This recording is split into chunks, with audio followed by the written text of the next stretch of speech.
اعوذ باللہ من الشیطان الرجیم بسم اللہ الرحمن الرحیم۔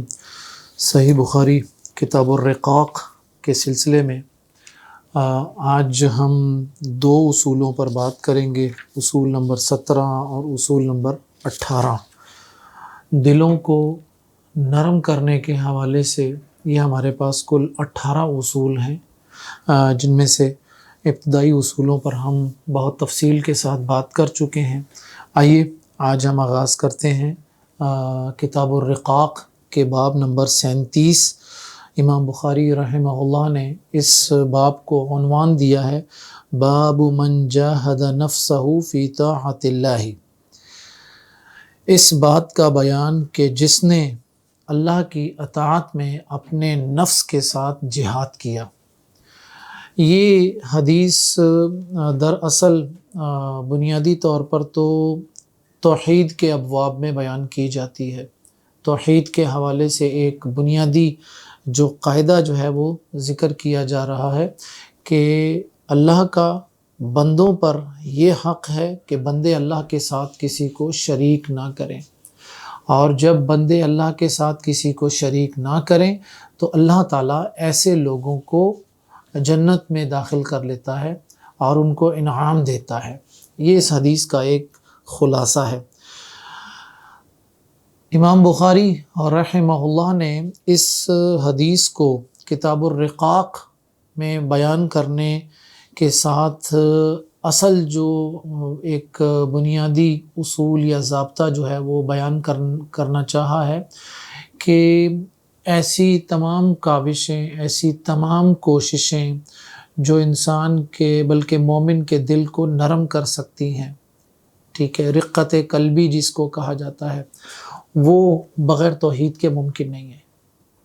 دلوں کو نرم کرنے والے کا کوئی بھی اصول، کوئی بھی ضابطہ، کوئی بھی طریقہ، کوئی بھی نسخہ، جب تک اس اصول کی بنیاد میں توحید نہیں ہوگی، اس وقت تک دلوں کو نرم کرنے کے حوالے سے کوئی کوشش کارگر ثابت نہیں ہوگی۔ تو اس میں جو حدیث ہم پڑھ لیتے ہیں اس پہلے، یہ حدیث بڑی مشہور حدیث ہے۔ اس حدیث کو معاذ بن جبل رضی اللہ عنہ روایت کرتے ہیں، اور حدیث بہت طویل ہے۔ اس میں اللہ کے نبی صلی اللہ علیہ وسلم نے معاذ بن جبل سے پوچھا کہ هل تدری ما حق اللہ علی عبادہ، معاذ کیا تم جانتے ہو کہ اللہ کا بندوں پر حق کیا ہے؟ سیدنا معاذ بن جبل رضی اللہ عنہ فرمانے لگے کہ اللہ و رسولہ اعلم، کہ اللہ اور اس کے رسول بہتر جانتے ہیں۔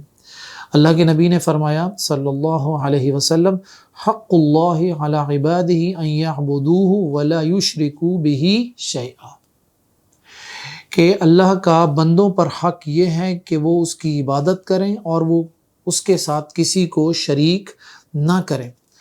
تو یہ جو اللہ کے یعنی کہ اللہ کا بندوں پر حق بیان کیا جا رہا ہے، تو اس میں یہ بات قرآن مجید میں، دیگر احادیث میں اور آیات میں بہت زیادہ بیان کی گئی ہے۔ اس بات کو ہم اخلاص کے نام سے اور حسن نیت کے نام سے بھی جانتے ہیں۔ انما الاعمال بالنیات والی حدیث جو ہے، یا قرآن مجید کی یہ جو آیت ہے وما امروا الا لیعبدوا اللہ مخلصین لہ الدین، تو یہاں پر جو اللہ کا حق ہے، سب سے پہلا اور سب سے بڑا حق وہ یہی ہے کہ بندہ اللہ کو اپنا خالق، مالک، رازق مانے اور تن تنہا اسی کی عبادت کرے۔ اس کے بہت پیارے اور خوبصورت نام ہیں، اور خالق، مالک، رازق اور کائنات کا نظام چلانے والا، اور اسی کی عبادت کرنا، اس کے خوبصورت نام اور صفات، ان ساری باتوں میں وہ کسی اور کو شریک نہ کرے۔ یہ اللہ تعالیٰ کا سب سے بڑا اور سب سے پہلا حق یہ ہے اللہ تعالیٰ کا بندوں پر۔ تو یہ اس میں بات آ گئی سمجھ۔ اس میں جو تربیت، اور اس حدیث کو اگر ہم تفصیل سے پڑھیں تو اس میں بہت سارے تربیتی اور اخلاقی پہلو بھی موجود ہیں۔ اللہ کے نبی صلی اللہ علیہ وسلم کا اپنے صحابی کو مخاطب کرنے کا جو طریقہ تھا وہ محبت والا، چاہت والا، بہت ہی نرم دلوں کو موہ لینے والا جو ایک طریقہ ہوتا ہے، اس میں بار بار آپ نے انہیں نام سے پکارا، یا معاذ یا معاذ، تو آپ جب کسی کو اس کے نام سے پکارتے ہیں تو گویا کہ آپ اس کو عزت دے رہے ہیں۔ اس سے بھی زیادہ جب اس کو کسی لقب سے پکارا جاتا ہے تو اس سے بھی زیادہ عزت والا معاملہ ہوتا ہے۔ تو اللہ کے نبی صلی اللہ علیہ وسلم امام سیدنا معاذ کو بار بار ان کے نام سے مخاطب کر کے ان کو ایک احساس دلا رہے تھے کہ آپ اتنے قیمتی ہیں، اتنے میرے قریب ہیں کہ مجھے آپ کا نام یاد ہے، ورنہ ہم میں سے بہت سارے اساتذہ کو، مشائخ کو، اپنے طلبہ کا اور بہت سارے ساتھیوں کے نام معلوم نہیں ہوتے۔ اللہ کے نبی صلی اللہ علیہ وسلم کو اپنے ایک ایک ساتھی، ایک ایک صحابی کے بارے میں معلوم تھا۔ اسی طرح میں اس سے اخذ کرتا ہوں کہ اس میں تربیت کے بہت سارے پہلو اس میں موجود ہیں۔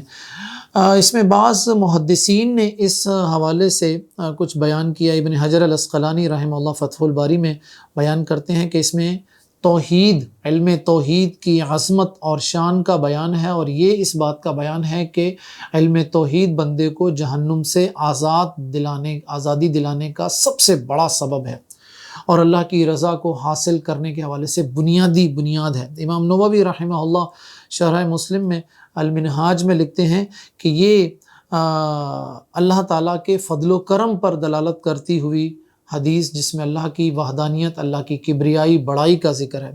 شیخ الاسلام ابن تیمیہ رحمہ اللہ مجموع الفتاوی میں لکھتے ہیں کہ جو کوئی خالص توحید کو لے کر آتا ہے تو اللہ تعالیٰ نے اس کو جنت کی ضمانت دی ہوئی ہے۔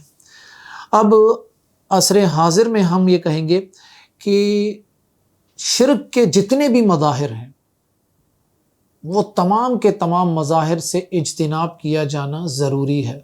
جب تک شرک کے تمام مظاہر سے اجتناب نہیں کی جائے گی اور ان سے دوری اختیار نہیں کی جائے گی، اس وقت تک توحید کا علم حاصل کرنا ممکن نہیں، اور جب توحید کا علم حاصل نہیں کریں گے تو پھر ہمیں یہ بات بھی جان لیجئے کہ ہمارے دلوں کو جو نرم کرنے والی کیفیت ہے وہ بھی ناممکن ہے۔ اصول نمبر 18، اس میں امام بخاری رحمہ اللہ نے اس باب کو عنوان دیا، باب نمبر 38، باب التواضع، عاجزی اختیار کرنا۔ یہ یاد رکھیے گا کہ عاجزی اختیار کرنا یہ دلوں کو نرم کرنے کے حوالے سے، اللہ کی وحدانیت کو عملاً اختیار کرنے سے، نیکی کی طرف رغبت اختیار کرنے میں، یہ سارے معاملات میں عاجزی بہت اہم ہے۔ مغرور اور متکبر کبھی بھی اس کا دل نرم نہیں ہوگا، وہ توحید کو کما حق ہو اختیار نہیں کر سکتا، اس کا سلوک جو ہے وہ مناسب نہیں ہوگا، وہ کسی بڑوں کا احترام نہیں کر سکے گا، چھوٹوں کو پیار نہیں کر سکے گا، اس لیے کہ تکبر اس راہ میں بہت بڑی رکاوٹ ہے۔ تو باب التواضع، یہ اصل جو پیغام اس کا یہ ہے کہ بھائی جو شخص اللہ کے لیے عاجزی اور تواضع اختیار کرتا ہے، اللہ اس کا درجہ جو ہے اور اس کا رتبہ بلند کر دیتا ہے۔ یہ حدیث ہے، بڑی مشہور حدیث ہے یہ۔ سیدنا انس رضی اللہ عنہ فرماتے ہیں، کانت ناقۃ لرسول اللہ صلی اللہ علیہ وسلم تسمى العدباء وكانت لا تسبق فجاء اعرابي على قعود له فسبقها فاشتد ذلك على المسلمين وقالوا سبقت العدباء فقال رسول الله صلى الله عليه وسلم ان حقا على الله ان لا يرفع شيئا من الدنيا الا وضعه۔ اللہ اکبر کبیرہ۔ سیدنا انس کہتے ہیں کہ اللہ کے نبی صلی اللہ علیہ وسلم کی ایک اونٹنی تھی جس کا نام عدبا تھا۔ وہ اونٹنی اتنی تیز رفتار تھی کہ کوئی جانور اس سے آگے نہیں بڑھ پاتا تھا۔ تو ایک دیہاتی اپنے اونٹ پر آیا اور وہ اس اونٹنی سے، اللہ کے نبی صلی اللہ علیہ وسلم کی اونٹنی سے آگے بڑھ گیا۔ مسلمانوں پر یہ معاملہ بڑا شدید گزرا تھا، کہنے لگے افسوس عدبا پیچھے رہ گئی۔ اللہ کے نبی صلی اللہ علیہ وسلم کو جب علم ہوا تو آپ نے کہا کہ بے شک اللہ تعالیٰ نے یہ بات لازم کر لی ہے کہ دنیا میں وہ کسی چیز کو بلند کرتا ہے تو اسے نیچے بھی لاتا ہے۔ یہ جو حدیث میں عاجزی اور انکساری کے حوالے سے جو بات کی جا رہی ہے، اس میں اصل میں ایک بات جو ہمیں بتائی جا رہی، سب سے پہلے نبوی تواضع۔ اللہ کے رسول صلی اللہ علیہ وسلم کا دیکھیں آپ نے اس شکست کو اپنی ذاتی انا کا مسئلہ نہیں بنایا، کسی قسم کا عناد یا کوئی ایسی منفی بات نہیں کی، کہا اس شکست کو تسلیم کرتے ہوئے کہا کہ اللہ تعالیٰ کسی چیز کو بلند کرتا ہے تو اس چیز کو نیچے بھی لے آتا ہے، یہ کوئی اتنا بڑا ایشو نہیں ہے، نہ کوئی مسئلہ ہے۔ تو اللہ کے رسول صلی اللہ علیہ وسلم کا یہ جو تواضع تھا اور یہ جو عاجزی تھی اور رویہ تھا، ہم میں سے ہمارے معاشرے میں بہت سارے لوگوں کو اپنی شکست یا اپنی ہار کسی صورت برداشت نہیں ہوتی۔ آپ دیکھیے اللہ کے نبی صلی اللہ علیہ وسلم نے کتنی خوبصورتی کے ساتھ یہ بات واضح کر دی، قطعاً کوئی ایک لفظ حبیب کائنات محبوب کائنات صلی اللہ علیہ وسلم کی زبان مبارک سے ایسا ادا نہیں ہوا جو کسی بھی اعتبار سے عاجزی کے منافی رویہ ہو۔ اس میں ایک بات تو یہ ہوگی۔ دوسری چیز میں آپ کو ایک دنیا کا ایک یونیورسل ٹروتھ بتاتا ہوں، ہر عروج کو زوال ہے، ہر عروج کو زوال ہے۔ اگر انسان اپنی طرف دیکھ لے، جیسا کہ اللہ نے کہا نا وَفِي أَنفُسِكُمْ أَفَلَا تُبْصِرُونَ، بھائی تم اپنے وجود کی طرف تو دیکھو، تمہیں بہت ساری نشانیاں اپنے وجود میں نظر آئیں گی۔ کل تک جوانی میں انسان کیسے ہوتا ہے؟ ایسے ہوتا ہے اکڑ کے، ٹھیک ہے، اس کی چال ڈھال ہی کچھ اور ہوتی ہے۔ وزن اٹھانے کو آتا ہے تو 50 کلو 100 کلو کے وزن بڑے آرام سے اٹھا لیتا ہے، اور پھر جب وہ ارذل العمر میں آتا ہے تو اپنا بوجھ خود نہیں اٹھا پاتا۔ تو یہ بھی تو عروج تھا نا، 25-30 سال کی عمر میں عروج تھا۔ یہ دیکھیں، یہ ایک سرکل چل رہا ہے، یہ سرکل یہاں سے پیدائش کے بعد یہ سرکل چلا آہستہ آہستہ آہستہ آہستہ، یہ بالکل عروج پر آ گیا۔ پھر جب عروج کے بالکل مین عروج پر پہنچا، اور یہ بات یاد رکھیے گا جو عروج کا نقطہ ہوتا ہے وہیں سے زوال شروع ہو جاتا ہے، پھر آہستہ آہستہ آہستہ آہستہ آہستہ نیچے، یہاں تک کہ وہ قبر میں داخل ہو جاتا ہے۔ انسان کا وجود خود اس بات کی گواہی دیتا ہے۔ تو اس میں یہ ایک دنیا کی حقیقت ہے۔ اللہ تعالیٰ کا فرمان ہے تِلْكَ الدَّارُ الْآخِرَةُ نَجْعَلُهَا لِلَّذِينَ لَا يُرِيدُونَ عُلُوًّا فِي الْأَرْضِ وَلَا فَسَادًا۔ بھائی یہ جو دنیا، یہ آخرت جو ہے نا، آخرت کا گھر، یہ ان لوگوں کے لیے ہے جو دنیاوی زندگی میں تکبر، غرور اور فساد بپا نہیں کرتے، ٹھیک ہے۔ یہ ہو گئی ایک دوسری بات۔ تیسری چیز، یہ ایک مقام عبرت ہے۔ یہ حدیث در حقیقت اگر سمجھ میں آ جائے کہ انسان تواضع کے ساتھ رہنا چاہیے، اپنی شکست کو تسلیم کر لے، ہار جیت زندگی کا حصہ ہے، ٹھیک ہے، اس بات کو اگر یوں سمجھا جائے تو یہ دنیاوی شہرت، برتری اور ہمیشہ اوپر آنا، ہمیشہ اول رہنے کی جو نفسیات ہے نا، ایسی تمام منفی قسم کی نفسیات کا علاج توحید سے، اللہ کی مشیت سے، اللہ کی قضا سے علاج کرتی ہے یہ حدیث۔ ایسے ہر منفی جذبے کا علاج کتنی خوبصورتی سے کیا جا رہا ہے۔ اللہ کے رسول نے کیا فرمایا؟ ان حقا علی اللہ، کہ بھائی یہ اللہ تعالیٰ نے مطلب یہ لازم کر لیا ہے کہ ان لا يرفع شيئا من الدنيا الا وضعه، جب کوئی چیز اوپر جاتی ہے تو نیچے بھی آتی ہے۔ مجھے بتائیے کہ جنگوں میں، غزوہ بدر میں کیا مسلمان شہید نہیں ہوئے تھے؟ غزوہ احد میں کیا مسلمانوں کو عارضی طور پر شکست نہیں ہوئی تھی؟ غزوہ خندق میں کیا مسلمانوں کو نقصان نہیں ہوا تھا؟ غزوہ تبوک میں اور بعد میں جتنی جنگیں ہوتی رہیں کیا مسلمانوں کو نقصان نہیں پہنچا؟ غزوہ احد میں جو عارضی طور پر شکست ہوئی تھی، یہ بہت بڑا جھٹکا تھا۔ ایک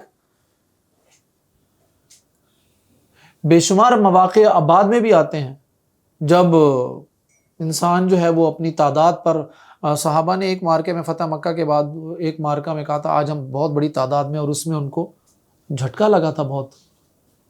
تو بات یہ ہے کہ یاد رکھیے گا، ایسی تمام تر نفسیات جو دنیاوی اسباب کے تحت انسان اوپر رہنے کی کوششیں کرتا ہے اور یہ اس کی فطرت بن جاتی ہے غرور تکبر کی طرح، تو اس کا علاج اللہ تعالیٰ نے توحید سے اور تقدیر سے اور اپنی مشیت کے ساتھ کیا ہے۔ یہ حدیث تو ہمیں یہی بتاتی ہے۔ اس کے علاوہ اس میں یاد رکھیے کہ فطری اور مادی برتری یہ اللہ تعالیٰ کے اختیار میں ہے، یہ مستقل نہیں ہوتی، اس میں کہیں کوئی مستقل دوام نہیں ہے۔ البتہ جو ایمان ہے، ایمان اختیار کرنا مسلمان کے، انسان کے اختیار میں، وہ اختیار کرے اور اس کو وہ دوام دے سکتا ہے، مرتے دم تک نیکی پر رہ سکتا ہے، خیر پر استقامت اختیار کر سکتا ہے وہ۔ اس کے بعد ہم یہ کہیں گے کہ انسان کو غرور نہیں کرنا چاہیے، کیونکہ جو اوپر جاتا ہے وہ نیچے بھی آتا ہے۔ ہر انسان کی زندگی اس بات پر گواہ ہے۔ مسلمانوں کو تواضع کے ساتھ، عاجزی کے ساتھ رہنا چاہیے۔ اس میں بھی علماء کے اگر میں اقوال بیان کرنا چاہوں تو ابن حجر العسقلانی رحمہ اللہ بیان کرتے ہیں کہ فیہ بیان سنت اللہ فی خلقہ وان الرفعۃ لا تدوم وان البقاء انما البقاء للآخرہ، کہ بقا صرف آخرت میں، دنیاوی زندگی جتنے بھی معاملات ہیں یہ یکساں ایک ساتھ نہیں رہتے۔ ابن بطال رحمہ اللہ جو ہیں وہ بیان کرتے ہیں کہ یہ حدیث جو ہے تکبر کی مذمت میں بنیادی حدیث ہے، عاجزی اختیار کرنے کے حوالے سے ایک بہت اہم ترین جو ہے سبق ہمیں دے رہی ہے، اور یہ بتا رہی ہے کہ بھئی نعمت زائل ہو سکتی ہے اگر اس نعمت کا ساتھ شکر کے ساتھ نہ ہو تو۔ امام نووی رحمہ اللہ کہتے ہیں، بیان کرتے ہیں کہ اس میں کوئی بھی دنیاوی رفعت، دنیاوی منزلت، مقام، مرتبہ جو ہے وہ ہمیشگی اس میں نہیں پائی جاتی۔ اور اس میں دنیاوی اعتبار سے اگر میں عصر حاضر کی بات کروں تو ہماری بہت ساری سیاسی جماعتیں، ہماری بہت ساری مذہبی جماعتیں یا ان کی قیادت، جو کوئی سیٹ پر آتا ہے وہ سمجھتا ہے کہ یہ سیٹ ہمیشہ ہمیشہ کے لیے میری ہی ہے، اور جب وہ سیٹ سے اترتا ہے تو آپ یقین کریں کہ ہم نے ایسے لوگوں کو بھی دیکھا ہے جو سیٹ پر فرعون بن کر بیٹھتے تھے اور سیٹ سے اترنے کے بعد ان کی حالت کیا ہوتی تھی۔ اسی دفتر کا چپڑاسی جو ہوتا تھا نا، وہ ان کو پہچاننے سے انکار کر دیتا تھا۔ یہ مناظر میں نے اپنی آنکھوں سے دیکھے، جہاں ان کے بغیر پتہ نہیں ہلتا تھا اس دفتر کا چپڑاسی بھی ان کو پہچاننے سے انکار کر دیتا تھا۔ تو دنیاوی جو مقام، مرتبہ کسی بھی وجہ سے ہے، وہ اس پر غرور نہیں کرنا چاہیے، اللہ تعالیٰ کا شکر ادا کرنا چاہیے۔ اس کے بعد اس میں اگلی جو حدیث ہے وہ بڑی اہم ترین حدیث ہے، اور یہ حدیث دو اعتبار سے بڑی اہم ہے۔ حدیث ہے سیدنا ابو ہریرہ کی، اور یہ میں حدیث پوری پڑھوں گا اور اس حدیث کو سنیے ذرا، اس لیے کہ اس حدیث میں اہل تصوف جو ہیں اپنے بہت سارے باطل اور گمراہ کن افکار اس سے استنباط کرتے ہیں۔ عن ابی ہریرہ رضی اللہ عنہ قال قال رسول اللہ صلی اللہ علیہ وسلم ان اللہ تعالی قال من عاد لی ولیا فقد آذنته بالحرب وما تقرب الی عبدی بشیء احب الی مما افترضته علیہ وما زال عبدی یتقرب الی بالنوافل حتى احببته فكنت سمعه الذي يسمع به وبصره الذي يبصر به ويده التي يبطش بها ورجله التي يمشي بها وإن سألني لأعطينه ولئن استعاذني لأعيذنه وما تردت عن شيء أنا فاعله ترددي عن نفس المؤمن يكره الموت وأنا أكره مساءته۔ اس حدیث میں اللہ کے نبی صلی اللہ علیہ وسلم کا فرمان ہے کہ ان اللہ تعالی قال، کہ بے شک اللہ تعالیٰ کا یہ ارشاد ہے کہ من عاد لی ولیا فقد آذنتہ بالحرب، جس نے میرے کسی دوست سے دشمنی کی اس کے خلاف میرا اعلان جنگ ہے۔ تو بھائی صحابہ اللہ کے دوست ہیں، جس نے صحابہ کے خلاف کوئی زبان درازی کی، کسی ایک صحابی پر بھی طعن زنی کی، گویا کہ اس نے اللہ سے جنگ کرنا چاہی ہے۔ وما تقرب الی عبدی بشیء احب الی مما افترضته علیہ، کہا کہ میرا بندہ جن عبادتوں کے ذریعے میرا قرب یا میری قربت حاصل کرنا چاہتا ہے، ان میں سے کوئی عبادت مجھے اتنی پسند نہیں ہے جتنی فرض عبادات ہیں۔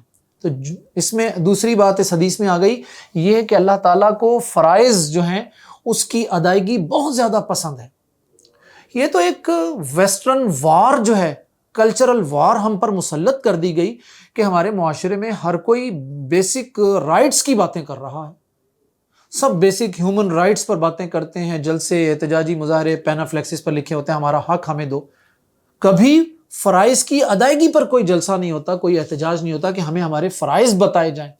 ہر کوئی حق کی بات کر رہا ہے۔ اسلام فرائض کی ادائیگی پر زور دیتا ہے، اور مغرب عالم کفر نے جو نظام دیا اس میں وہ حق حاصل کرنے کی بات کرتا ہے اور لوگوں کو احتجاج پر ابھارتا ہے، جنگ و جدل پر لے کر آتا ہے، لڑائی جھگڑے، نفرت، کینہ، بغض، حسد، جماعت بندی، فرقہ واریت، یہ سارے کے سارے معاملات یہیں سے اٹھتے ہیں کہ اس نظام نے، عالم کفر نے جو ہمیں سسٹم دیا، اس میں اپنا حقوق، اپنا حق حاصل کرنے کے لیے جائز، ناجائز، حرام، حلال سب فرق ختم کر دیا جائے۔ اسلام کہتا ہے کہ بھئی آپ اپنا فرض ادا کرو۔ کسی بھی معاشرے کا ہر فرد جب اپنے اوپر عائد کردہ فرائض کو ادا کرے گا، کسی کی حق تلفی ہوگی ہی نہیں، کسی کو اپنے حق کے لیے بازار میں روڈوں پر نکلنے کی ضرورت ہی پیش نہیں آئے گی۔ چھوٹی سی بات ہے، مثال دے دیتے ہیں، ہمارے حکمران اگر عوام کے حقوق پہچان لیں اور ان حقوق کے اعتبار سے چلیں تو کبھی بھی کسی کو روڈ پر نہ آنا پڑے۔ ہمارے عوام اگر ان کو حکمرانوں کے حقوق کا پتہ چل جائے تو کبھی بھی معاملات نہ کریں۔ ہمارے عوام حکمرانوں کے حوالے سے جو فرائض ہیں وہی ادا نہیں کرتے۔ نتیجتاً اس دوسری بات میں یہ ہمارے سامنے بات آئی کہ اللہ تعالیٰ نے کہا کہ جو فرائض ہیں ان کی ادائیگی مجھے بہت زیادہ پسند ہے، اگر کوئی فرائض کو ادا کرتا ہے تو وہ میرا قرب حاصل کر سکتا ہے۔ فرمایا وَمَا زَالَ عَبْدِي يَتَقَرَّبُ إِلَيَّ بِالنَّوَافِلِ حَتَّى أَحْبَبْتُهُ فَكُنْتُ سَمْعَهُ الَّذِي يَسْمَعُ بِهِ، کہا کہ میرا بندہ قریب تو آ گیا لیکن میری خاص قربت، بہت ہی اسپیشل ڈیزگنیشن، بڑا خوبصورت مقام جو بہت کم لوگوں کو حاصل ہوتا ہے، وہ ان لوگوں کے لیے ہوتا ہے جو فرائض کے علاوہ نوافل بھی کثرت کے ساتھ ادا کرتے ہیں، جن کی زندگی میں فرائض کے ساتھ نوافل بھی ہیں۔ جب وہ نوافل ادا کرنا شروع کر دیتے ہیں تو نوافل تو انسان اپنی مرضی سے کرتا ہے نا، کوئی اجباری کمپلسری کیفیت تو نہیں ہے۔ بھئی فرائض 5 نمازیں پڑھ لی، فجر، ظہر، عصر، مغرب، عشاء، رات کے آخری پہر میں ایک نفلی نماز تہجد کی اس کو ادا کرنے کے لیے اٹھ رہا ہے، اپنی نیند کے خلاف، بستر کے خلاف، آرام کے خلاف آتا ہے۔ روزے تو سال میں ایک دفعہ فرض ہیں لیکن پیر اور جمعرات کے روزے بھی رکھتا ہے، ٹھیک ہے۔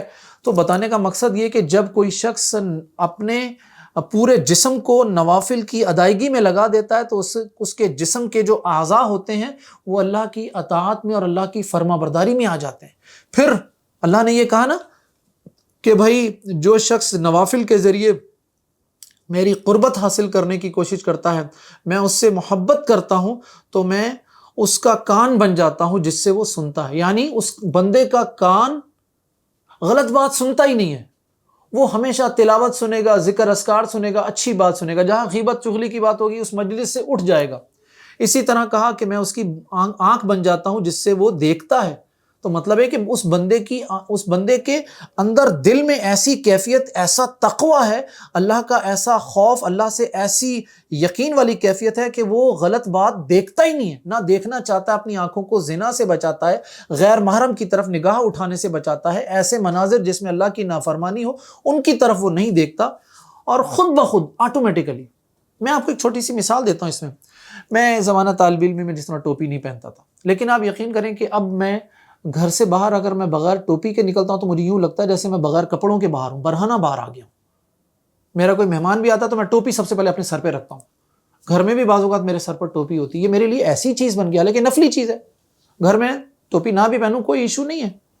میری ایک خالہ تھی، فوت ہو گئی، ان کی عمر 85 کے قریب عمر تھی، میں نے ان سے کہا کہ وہ آخری عمر تک مکمل حجاب کرتی تھی، اور وہ پرانے زمانے والا فیشن والا حجاب نہیں ہوتا تھا جی، تو میں نے ان سے کہا خالہ اب تو چھوڑ دیں، اب تو آپ کی عمر 85 سال ہو گئی ہے۔ کہا کہ میں اگر یہ حجاب چھوڑ دوں گی تو مجھے یوں لگتا ہے جیسے میں بغیر کپڑوں کے باہر جا رہی ہوں۔ یہ ان کی یہ تھی کیفیت کہ حجاب کو اس انداز میں اختیار کیا کہ آخری عمر میں بھی حجاب نہیں چھوڑا، تو یہ کیفیت ہے اس میں۔ تو بتایا، اور یہ اہل تصوف نے اس سے عقیدہ حلول اخذ کیا، اور نعوذ باللہ استغفر اللہ من ذالک، ایسی مطلب خرافاتی باتیں جو تھیں وہ لی۔ اب آئیے، امام بخاری رحمہ اللہ نے اس حدیث کو کتاب الرقاق میں بیان کیا، تو اس کی کئی حکمتیں، کئی اسباب ہیں۔ سب سے پہلا کہ قرب الہی کی طلب جو ہے وہ اس میں بیان کی گئی، نوافل کی اہمیت بتائی گئی، اس میں اللہ کے ساتھ تعلق کی اہمیت بیان کی گئی، اخروی کامیابی کے لیے عمل فرائض اور نوافل دونوں بہت ضروری ہیں۔ اور دوسری اور آخری بات کہ اس حدیث میں جو اہل تصوف کے باطل نظریات ہیں، استنباطات ہیں، ان کا رد کیا گیا۔ سب سے پہلا باطل استنباط کیا ہے کہ اللہ بندے کا وجود بن جاتا ہے، نعوذ باللہ استغفر اللہ، یعنی بندہ فنا فی اللہ ہو جاتا ہے، یہ اس کے اعضاء اللہ کے اعضاء بن جاتے ہیں۔ تو یہ اس پر ہم یہ کہیں گے کہ یہ حدیث کی وہ تشریح ہے جو کہ کسی خود نبی کریم صلی اللہ علیہ وسلم نے نہیں کی، صحابہ نے ایسی نہیں کی، کسی محدث نے یہ تشریح بیان نہیں کی۔ حدیث میں معنوی اور مجازی جو معنی لیے گئے، حقیقت پر مبنی حدیث نہیں ہے۔